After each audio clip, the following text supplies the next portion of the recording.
ipanalangin ang kapayapaan ng Jerusalem. Ikaw ay babangon at sa Sion ay maaawa, sapagkat panahon na upang maawa ka sa kanya. Ang takdang panahon ay dumating na, sapagkat pinapahalagahan ng iyong mga lingkod ang kanyang mga bato at nahahabag sa kanyang alabok.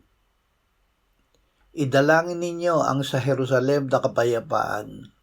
Guminhawa nawa silang sa iyo ay nagbabahal. Alang-alang sa Sion ay hindi ako tatahimik, at alang-alang sa Jerusalem ay hindi ako magpapahinga, hanggang sa ang kanyang katuwiran ay lumitaw na parang ningning, at ang kanyang kaligtasan na gaya ng sulong nagniningas. Ito'y titirhan sapagkat hindi na ito muling magkakaroon ng sumpa.